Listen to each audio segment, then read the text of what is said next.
สมาคมสายบุญทีมงานสายพระพรได้มีน้ำใจนำเอาเงินไปช่วยเหลือให้กับครอบครัวพ่อแม่ประชาชน5 หลังคาเรือนที่ถูกไฟไหม้อยู่บ้านท่าพระเมืองหาดไซฟงณ นครหลวงเวียงจันทน์ครอบครัวของทานนางเพทองขันธลีได้ต่างหน้าให้กับสมาคมสายบุญทีมงานสายพระพรผมด้วยคณะ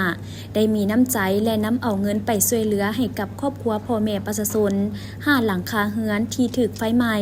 อยู่บ้านท่าพระเมืองหาดไซฟงนครหลวงเวียงจันทน์ในวันที่12 พฤษภาคม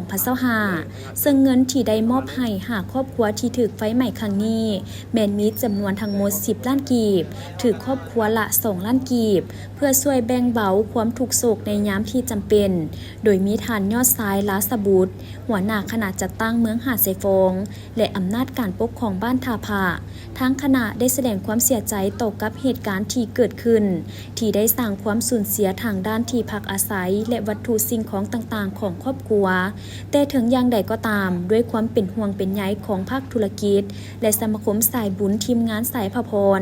ก็ได้มีน้ำใจในเวลาที่พบความลำบากของประชาชนที่ถูกไฟไหม้ดังนั้นทั้งสมาคมทีมงานดังกล่าวจึงได้นำพากันช่วยระดมเงินจำนวนหนึ่งเพื่อนำไปมอบต่อให้กับประชาชนหาครอบครัวดังกล่าวที่ประสบอัคคีภัยอยู่บ้านท่าพระเมืองหาดไซฟงเพื่อช่วยเหลือให้กับเขาเจ้าในเบื้องต้นในโอกาสนี้ทั้งคณะองค์การปกครองบ้านท่าพระเมืองหาดไซฟง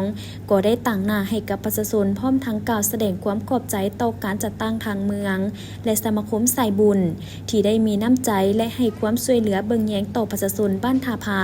ที่ถูกไฟไหม้เรือนและยังได้อวยพรให้ทางสมาคมและทีมงานของเพิ่นจงประสบผลสำเร็จในหน้าที่การงานและการดำเนินธุรกิจเวียกงานต่างๆตลอดถึงการดำรงชีวิตและมีสุขภาพแข็งแรง